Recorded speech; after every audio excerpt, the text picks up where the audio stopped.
We have a couple. I keep seeing someone ask the same question about like 50 times. It's Ryan, because let's know about the backup power forward spot. I don't even know who plays backup for. Maybe Ron Holland, maybe Torian Prince. How are you guys kind of feeling with that depth? That is it is a good question. Don't get me wrong. I'm not trying to dismiss it. It is just unfortunately the most it is August 1st question Yeah. that we can think of. Like, who's the backup power forward?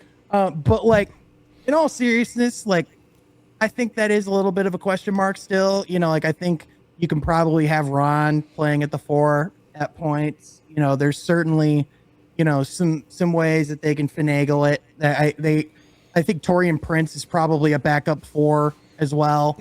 That can certainly come in and play at that slot too. I think it's obviously just going to depend on who's healthy and like if they want to go small, if they want to go big. I think that will kind of like determine like it might not be like a set secondary guy. It might be a rotation that they kind of like deploy throughout the game. Yeah, I think it kind of bases on the matchup and where they're at. They have enough versatility right now where I've even seen the Clippers and other teams use John Collins as a small ball five. So you'll be able to kind of mix and match a lot of different options. Maybe we'll see Paul Reed, slated to that option or that area as a backup for. They have a lot of different areas. I personally don't like always seeing Ron Holland as a backup four. I don't think that's his game at all. I think he's closer to a 2 than he is a 4, like with how he plays. But I keep seeing it on depth chart after depth chart. Summer League did the exact same thing. I don't like seeing that, but who knows? Maybe these highlight videos are going to show something different in his game this year. So I don't know. The Pistons have options. I think JB has shown that he's not scared at trying different things. Even with Cade Cunningham, like he's a guy that's 6'7", 230, and he plays any area on the floor. He's adaptable. God, I hate that word now. He's able to be versatile enough to adjust to what the team needs, and I think they'll find a way to make it work based on the matchups that they're facing. Maybe it's a star. I don't know. You seen those workout pictures? Good Lord, man. Looks like Terminator out there. I don't know what he been eating. That boy just... He's a monster, dude. Yeah, that was crazy. I'm here for it. Like baby Obafemi, I like it. That's just crazy to me. Like when I saw that picture, because I was like, oh, they're down in Florida boxing, and I was just like, man, what the hell have they been feeding Gassar? Because he looked like he just doubled in size in like a month. Like, like it's honestly crazy. Like he seems like the type of individual to work out like 3 times a day just because he's bored. It's like, oh, let's go. Reminded me of the Pig and Family Guy, the one like the really big, that's like super roided up and it goes, oink. It's like, oh my gosh. like that was my reaction when I first saw him. I was like, oh, okay.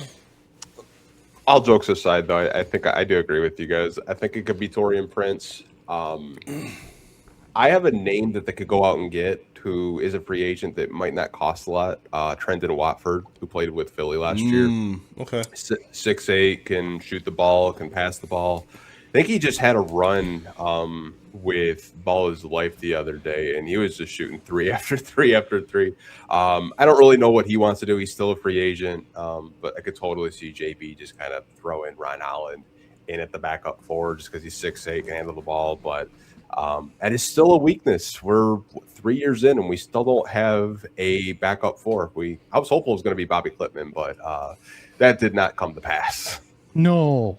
That first year Summer League was the biggest blip. I swear. We all thought the same thing, but it didn't happen. I don't know about that. Oh, sorry. Shawstradamus over here. Excuse me. Well, I was saying he was good, but I was trying to slow the roll just a little bit. Summer League, man. You gotta get in the juice of Summer League. You can't help yourself. Listen, I know, I get it. I thought Henry Ellenson was Dirk too. All right. There we go. See? It's funny. Wendell Moore and Bobby Clipman are going to be playing on the same European League together. I just saw that the other day. Oh boy. I was like, yeah, that's man. tough. I think Too fast. I think Pallel Larson is playing with him from the Miami Heat over in Sweden right now. I was like, man, I don't know if you remember, Eric, the interview we had with this trainer. Of course. I can't Of course, I think of remember. I can't think of his name off the top of my. I think it was Coach Jeremy or something like that. This guy was just. I love that he was about his client, and love that he was about like just like a kid that he grew up training. But I mean, it was, Unique. to put it lightly, yeah. I wish him well. I maybe he just needs a little bit more time at developing in Europe. Maybe he has a resurgence like a Mario Hazonia. Who knows? I really don't know. But I mean, that podcast was goated though. We try giving him a lob, like just an easy look. Oh, we think his game will. We said Boris Diaw, just a little role play, just an easy little notch of who you think he is. This man said, and he was like, Jesus, Kevin Durant. I'm like, oh my god. Okay, all right. Man. I respect dog. He hits me up sometimes on IG. Like he's a good dude, but. Man, that is not. Yep, Devin season 2. You remember from the show? Yeah, next KD was crazy. That was nuts. That's one thing that kind of impressed me about Ibaka. By the way, do you remember the player he compared himself to at his draft press conference? Colin Sexton. Yeah. Colin Sexton. Mm-hmm. Like he wasn't coming out calling himself Tyrese Maxey like other people are doing. Yeah. He's not calling himself Jalen Brunson. He's like, hey, Colin Sexton's a guy that my game kind of like fits the mold of, and you know what? He's had a career. He's made some money. Wouldn't be a bad, especially for the 17th pick, not a bad mold to follow. Exactly. Or the classic, hey, I don't like comparing myself to anybody. We'll just see what I do. That works too. Kevin Durant out the gate. All right. Okay, brother. Good luck. I mean, I remember the Killian James Harden conversations, man. I mean, yeah. Here's that step back. Yeah, here's the comparison. They're both left-handed. End of list. Thanks for coming to the comparison. Good times. Guy Ari says, do you guys think that Kevin Huerter will have a better shooting season this year? Well, let me put it this way. He can't have much of a worse shooting season this year. Yeah. I mean, he shot about 27% from 3 last year, and this is a guy who in his heydays with the Kings and the Hawks was like high 30s, low 40s. Like this is a guy who went from being an elite 3-point shooter to where like that's just like not been a good part of his game. And even like I remember JB talked about like even towards the end of the season, like there were points where they were just kind of like, hey, just forget about the 3-point shot. Like just like focus on playing within the rhythm of the game. And he's like, you do so many other things. Like they raved about how smart of a basketball player he was, which is absolutely true. But like the last time he's been at 40% was 2022-23 with the Kings. And I'm not saying he has to get there with the Pistons, but shoot, can you get to league average? Can you get to 36, 38%? I mean, he did have like a little stretch where he was shooting. It's funny because your boy Leggy found a tweet I posted like in March, and I don't even remember posting it, but where Kevin Huerter was shooting 41% from 3 over like his like last 2 starts, where like kind of Duncan had a back injury, I believe it was, and I was just like, well, maybe he just needs more touches and more reps, but the shot doesn't look bad. I can get 35% out of Kevin Huerter. I'm fine. I see someone upset with the contract.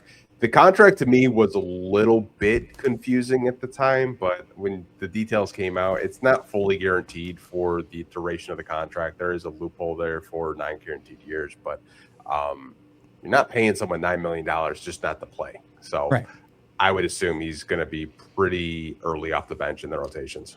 7th or 8th man. Yeah, the opportunity's for sure going to be there. The good news is, again, if how the roster works out well with the other shooters being around him, unfortunately, to last season, it wasn't a whole lot of shooting. So him not being, as reliable hurt in some aspects, especially in the playoffs where he really wasn't playing at all. They found ways to kind of supplement for it as the end of the season was kind of approaching.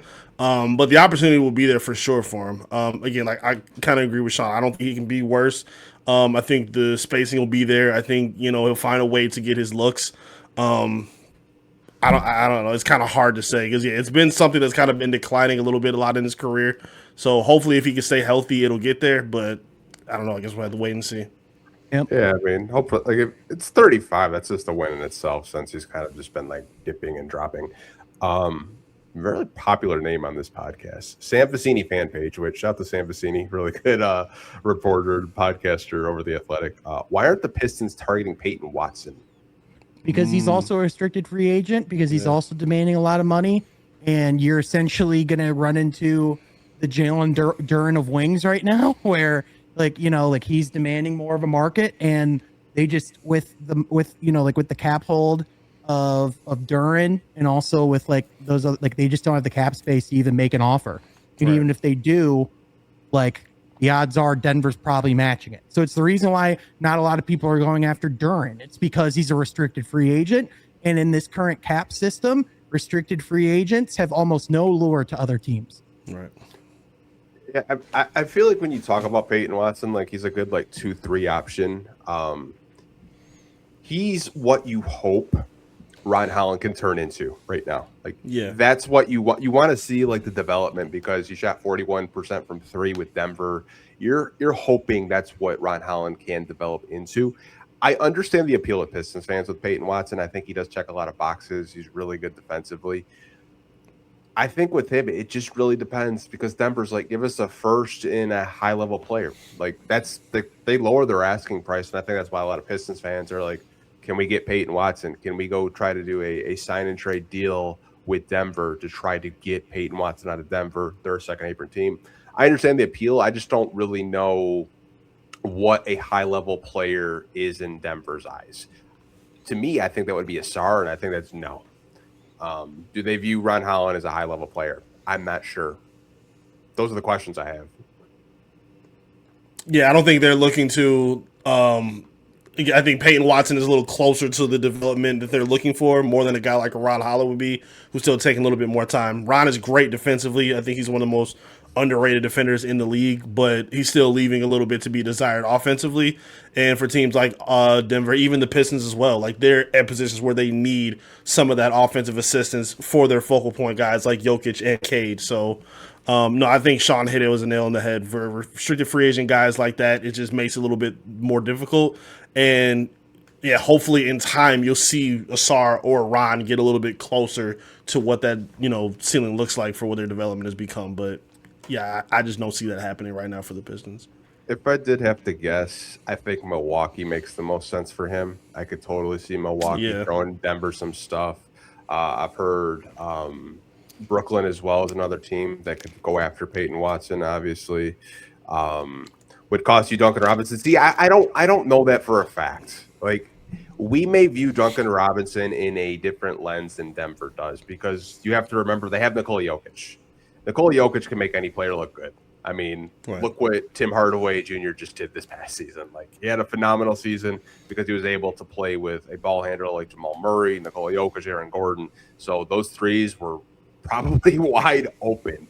But I think it's going to take more than a high-level role player like Duncan Robinson to get a guy in Peyton Watson that, in my opinion, I think he is just going to ascend and just kind of have a breakout year wherever he does land if it's not in Denver. But I have one more question for you guys, and then we can kind of just wrap up this podcast. Or if you guys want to talk about anything else, I am game. I don't have shit to do. This does come from Mark. What do you guys think about the Pistons making a move to get Scoot Henderson since he'll be the odd man out in Portland after they acquire John Morant? I mean, I think Scoot Henderson is more of an intriguing idea than he's been a quality player in execution. Took the words right out of my mouth. I think that, like as high as I was on Scoot coming into the league, he just hasn't lived up nearly to those expectations. It's not that I don't think that he can. Like I think that if he goes to a second spot and goes to another young team where he can kind of develop and have the ball in his hands and have some leeway, like I think he can potentially figure it out. I just don't think Detroit's the situation. I think that I think the Pistons are in a situation where they need guys who are ready to win and ready to win now. And Scoot is still finding who he is on this level. Like, he's a guy, like, don't get me wrong, he has a lot of skill sets that you would like. I understand the thought that you could potentially get him at a pretty cheap deal. Or like if if you were to sign him, like in the off season for whatever that would look like. But I just don't foresee a scenario where he could come into Detroit, consistently have a carved out role, and be like the second or third option on a winning team. Not right now. Like he's a guy who probably needs another year or two at the very least in a developing situation to continue to really carve out his role and find what he's going to be as an NBA player, because it just hasn't been consistent enough yet. Yeah, you took the words right out of my mouth. The idea and the allure of what he could be is more enticing than what he's shown and proven to be at this point. The Pistons were a game away from getting to the ECF, and at this point, you're not trying to wait around for a lot of other guys to, get it together and figure it out. You have enough guys like that already on your roster who flash some of that greatness that you think they can get to within the next couple of years. But right now, they're already on your roster, and you don't want to blow up too much to try to figure out and wait for a guy like Scoot Henderson. Again, he would make sense for, like you said, a younger team, a team that can afford to be a little bit more patient with his development. You don't have that right now. You're trying to maximize a championship window right now, and I don't think he fits with that at this current moment. I do think he can figure it out in time. I just don't think the Pistons are the most opportune place for him to do that. Until we see otherwise, Scoot Henderson's kind of like Colin Sexton with better branding. I see what you're saying, yeah. I mean, he's a nice point guard. I mean, if I had my pick at point guards, it's not Scoot Henderson. I'd rather have Drew Holiday. Even with the big contract, I'd rather have the championship experience and a great on-ball defender. And a guy who knows who the heck he is. Yeah. Yeah, I mean, I think Scoot did have a little bit of like a resurgence in the second half of the season after he did get healthy. And in the playoffs, he did have some pretty good games, I did think. But Portland's a weird team, and then I don't even know if they're going to be in Portland. Like, their owner, like, I don't understand why you buy a team if you're going to try to relocate, and then it might actually derail Vegas and Seattle's relocation, like with expansion. So, I mean, Portland, I have no idea what's going on over there. It's a dire situation. It's really the only way to describe it. It is. Yeah. Keep an eye on Michael Porter Jr. if we don't reach an extension. I saw that report today, which wrap it. No, wrap it. No, wrap it. No, wrap it. No. I'm not doing this. I'm so wrap straight. It. Please. Enough of the Michael Porter Jr. conversation. No. Wrap the no. right now. I'm so tired of hearing his name. No. Stop. Start the outro, please. No. See, there's two types of Pistons fans. There's Devon, Sean, and Eric, and then there's people in the comment section saying that BJ would be a perfect fit. No. This is why I love doing podcasts and talking to. I used to like you.